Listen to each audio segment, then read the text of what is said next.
Alright, I'm back after spending 15 minutes talking to a completely dead microphone. This is a sailboat. In one of my previous videos, you saw that I actually took the sailboat out of the water a couple weeks back now and put it on a trailer. Now for the winter, it is at my house near my goat pasture, and I have set it up in here, working on setting it up to do kind of a podcast where I want to share my story and hear stories from other people, focusing kind of on the TransAmerica Trail, where I drove from North Carolina to Oregon and then all the way back on a motorcycle, camping all the way across the country. I took kind of the scenic highway route back, but also about dual sport riding, regular adventures, life lessons. So in my last video, there was a hurricane Helene, that was going to hit the trail for about 4 days straight. I'm just going to go home. I was only 6 hours away. I parked my bike in storage, got a rental car, went home. Now that I'm back on the trail, kind of gaining my rhythm, finding my pace, ran into Mosko at Caver's Paradise Campground. A great guy, really solid dude, smart as can be, in Sewanee, Tennessee. On day 10, the ride was smooth and easygoing. There was some really good hillside views, pretty cool water crossings. I ended the day in Collinsville, Tennessee, where I got a cute little Airbnb, being able to get off the bike, into a bed, get cleaned up, get myself kind of put back together before I got back on the trail. Day 11, I thought it was going to be a chill, relaxing day. The miles kept coming, long gravel roads through dusty soybean fields. Roads were straight and flat.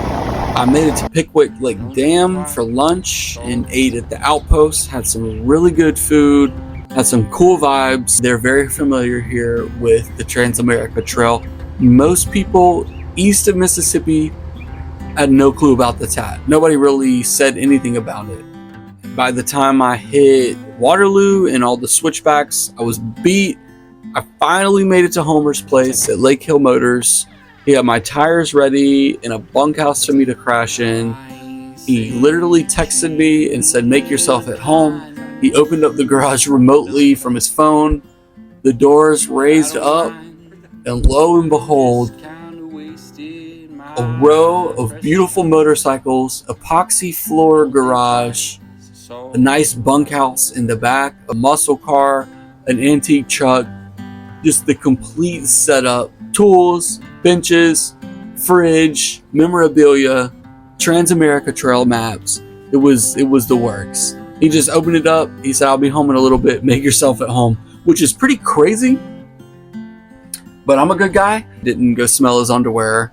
There was no underwear that I could find.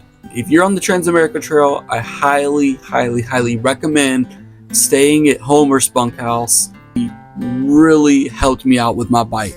Day 12, Homer and I kicked off the morning with breakfast, and he set me up. We went to Lake Hill Motors. He brought out 2 lifts, one for the front, one for the back of my bike. I was able to strip off my back wheels, and we took the tires off with the tire machine. Definitely make sure, if you're on the TransAmerica Trail, go ahead and shoot him a message and just let him know you might stay at his bunkhouse.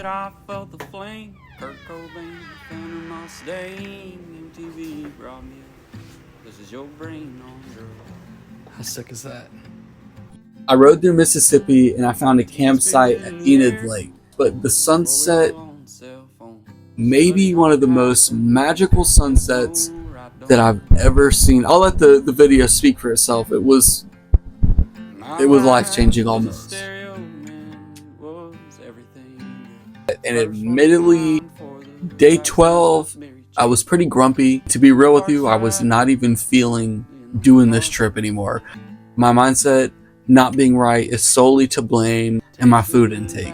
Trying to figure out exactly how to maintain your body and what you're eating while living on a motorcycle. Day 13, I decided to wake up with the sun, no alarms, no stress.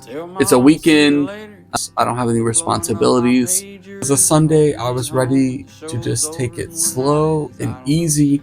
The random guy came over from his camper. He gave me 2 homemade biscuits, a sausage one and a bacon one, and a bottle of water. And that set my mood for the rest of the day. It was a really good day. After packing up, I made great time crossing into Arkansas. and hitting a section of trail that everyone swore was going to be muddy. There's big water crossings, people fall, there's lots of videos. No, I went over it no problem at all, cruised right through it like it was nothing. It was all the stress and work up for no reason.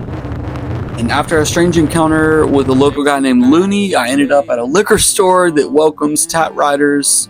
I signed their map on the wall, hung out for a bit before deciding not to battle the mosquitoes around the swamps. Were absolutely terrible. I grabbed a little motel at this cute little J&M motel spot. Day 14, to be honest, Arkansas started out kind of flat and boring. But by the time I hit the Ozarks, I was stopping every few minutes to take in the views. I camped at Bayou Bluff, which as the sun was setting, I took a moonlit bath in the creek, bare butt naked, just me in the moon and the night sky. And by the time the fire died down, I'd made peace with the day and slept in the woods. Day 15, I started the morning exploring the ruins around the camp. There were stone staircases, footpaths, duct systems. It looked like a village long reclaimed by nature. It was hard not to imagine the people who built it and wonder what happened to them. I got back on the trail, and the Ozarks did not disappoint. There were gravel paths to dramatic views and cliffs that seemed to go on forever. I took a detour around a closed road, and it turned out to be the best part of the day.